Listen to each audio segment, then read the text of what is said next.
I can't say that I only can do a hero role. I need to be a villain.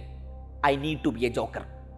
Indian batting ഓർഡറിൽ തൻ്റെ പൊസിഷനെ കുറിച്ച് ചോദ്യത്തിന് മലയാളത്തിൻ്റെ പ്രിയ നടൻ മോഹൻലാലിനെ റെഫർ ചെയ്ത് സഞ്ജു സാംസൺ പറഞ്ഞ മറുപടി ഇതായിരുന്നു. ജീവിതത്തിൽ ചിലപ്പോൾ വില്ലൻ വേഷവും ജോക്കർ റോളുമൊക്കെ എടുത്ത് അണിയേണ്ടി വരും. Why I can be a good villain എന്ന വാചകത്തോടെയാണ് സഞ്ജു ആ വർത്തമാനം അവസാനിപ്പിച്ചത്. T20 ക്രിക്കറ്റിൽ 3 സെഞ്ചുറികൾ താങ്കളുടെ പേരിലുണ്ട്. 3ഉം ഓപ്പണിംഗ് പൊസിഷനിലായിരുന്നു. സഞ്ജുവിന് മുന്നിലെത്തിയ ചോദ്യം ഇതായിരുന്നു. ഇതൊരു ചോദ്യമല്ലല്ലോ എന്നാണ് മലയാളി താരം ചിരിച്ചുകൊണ്ട് ആദ്യം പ്രതികരിച്ചത്. എന്നാൽ അതൊരു വലിയ ചോദ്യം തന്നെയായിരുന്നു. T20 ക്രിക്കറ്റ് ചരിത്രത്തിൽ കലണ്ടർ വർഷം 3 സെഞ്ചുറികൾ കുറിച്ച ആദ്യ ക്രിക്കറ്റ് താരമാണ് ഇന്നലെ ഏഷ്യ കപ്പിൽ തൻ്റെ പൊസിഷൻ അറിയാതെ ബെഞ്ചിൽ ഇരിപ്പുണ്ടായിരുന്നത്. ജനുവരി 1 ഇന്ത്യൻ ബാറ്റിംഗ് ഓർഡറിൽ അയാളുടെ പൊസിഷൻ 1-മതായിരുന്നു. സെപ്റ്റംബർ 24 അത് 8ആണ്, അക്സർ പട്ടേലിനും താഴെ. ബാറ്റിംഗ് ഓർഡറിൽ കൃത്യമായൊരു സ്ലോട്ടില്ലാത്ത ഒരാളെ ചില്ലുകൂട്ടിനകത്തിരുന്ന് ഫോം ഔട്ടിൻ്റെ പേരിൽ നിങ്ങൾക്ക് കല്ലെറിയാം.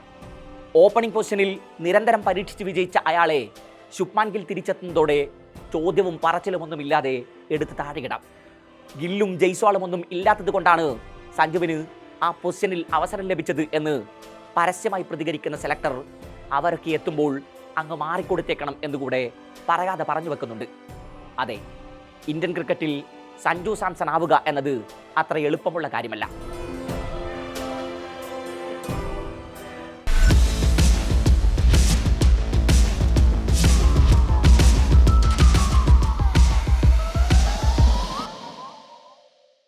അടിമുടി പൊളിച്ച ബാറ്റിംഗ് ഓർഡർ. TV സ്ക്രീന് മുന്നിലിരുന്ന ആരാധകർക്ക് എന്ത് തേങ്ങയാണ് ഈ കാണിക്കുന്നത് എന്ന് ഒരു നിമിഷം തോന്നിക്കാണണം. ലെഫ്റ്റ് റൈറ്റ് കോമ്പിനേഷൻ അതൊരു പൊള്ളയായ വാദമായിരുന്നു.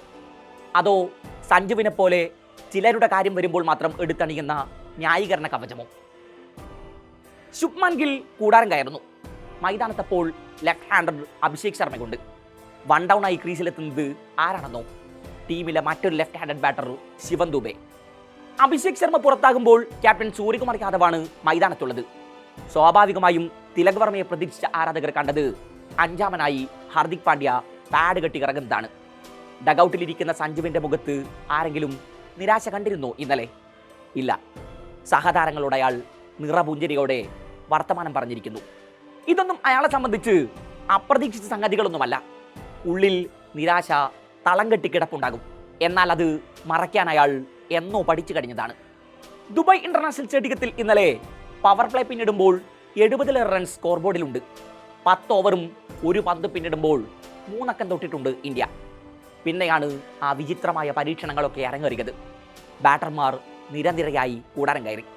15-ാം ഓവറിലെ 3-ാം പന്തിലാണ് തിലക് വർമ്മ പുറത്താകുന്നത്. ഇനി വരാനിരിക്കുന്നത് നിർണായകമായ 5 ഓവറുകൾ. സഞ്ജു ബെഞ്ചിലുണ്ട്. അക്സർ പട്ടേൽ ബാറ്റിംഗ് എൻഡിലേക്ക് നടന്നെടുക്കുന്നു. പിന്നെ ഒരു വിക്കറ്റ് വീണത് ഇന്നിംഗ്സിലെ അവസാന പന്തിലാണ്. ഇനി ആ ഓവറുകളിൽ വന്ന റണ്ണുകൾ നോക്കൂ. 15-ാം ഓവറിൽ 5 റൺസ്, 16-ാം ഓവറിൽ 3, 17-ാം ഓവറിൽ 6, 18-ാം ഓവറിൽ 14, 19-ാം ഓവറിൽ 9, 20-ാം ഓവറിൽ 4 റൺസ്. ഒറ്റ ഓവറിലാണ് സ്കോർ 2 അക്കം കണ്ടത്. അവസാന 2 ഓവറിൽ പിറന്നത് ആകെ 13 റൺസ്. ഈ സമയം ക്രീസിലുണ്ടായിരുന്ന അക്സറിൻ്റെ സ്ട്രൈക്ക് റേറ്റ് 66 ആയിരുന്നു. ഹാർദിക് പാണ്ഡ്യയുടെ ബാറ്റിൽ നിന്ന് മത്സരത്തിൽ ആകെ പിറന്നത് 5 ബൗണ്ടറികൾ. അഭിഷേക് ശർമ്മയ്ക്കിട്ട് അടിത്തറയില്ലായിരുന്നെങ്കിലോ എന്നിപ്പോൾ ആലോചിക്കുന്നുണ്ടാകും ആരാധകർ. 37 പന്തിൽ 75 റൺസ്, 5 പട്ടുകൂറ്റൻ സിക്സറുകൾ, 6 ഫോറുകൾ. ഏഷ്യ കപ്പിൽ ഇന്ത്യൻ നിരയിൽ ഇത്ര കൺസിസ്റ്റൻസിയോടെ ബാറ്റ് വീശുന്ന മറ്റൊരാളുണ്ടോ? ആദ്യം ബാറ്റ് ചെയ്യുമ്പോഴും ചേസ് ചെയ്യുമ്പോഴുമൊക്കെ പവർ പ്ലേയിൽ അഭിഷേക് നൽകുന്ന സംഭാവനകൾ ഇന്ത്യൻ വിജയങ്ങളിൽ നിർണായകമായിട്ടുണ്ട്. അതയാൾ ഫിയർലെസ്സായി ഇപ്പോഴും തുടർന്നുകൊണ്ടേയിരിക്കുന്നു.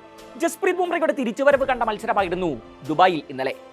പാകിസ്ഥാനെതിരെ അമ്പെ നിറം മങ്ങിപ്പോയ ബുംറയ്ക്കെതിരെ കണക്കുകൾ നിരത്തിയുള്ള വിമർശനങ്ങൾ പതിയെ തലപൊക്കി തുടങ്ങിയിരുന്നു.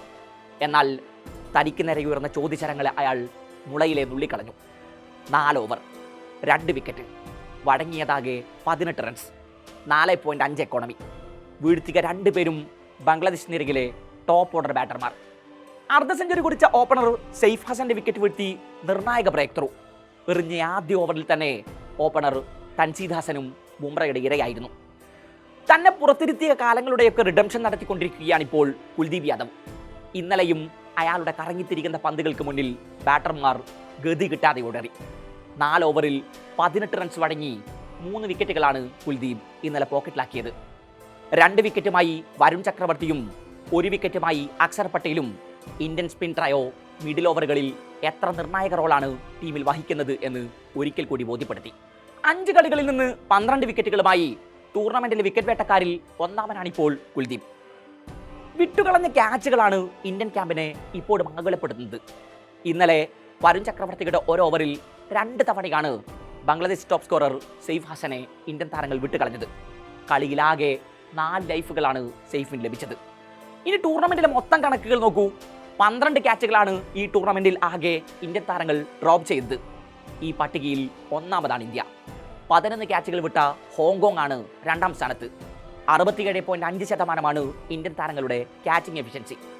മികച്ച ഫീൽഡർമാർക്ക് അവാർഡ് കൊടുക്കുന്ന പരിപാടി ഇപ്പോൾ ഇല്ലേ എന്ന് ഇന്ത്യൻ ഫീൽഡിംഗ് കോച്ച് ടി ദിലീപിനോട് പരിഹാസ്വരത്തിൽ ചോദിക്കുന്നുണ്ട് ആരാധകർ.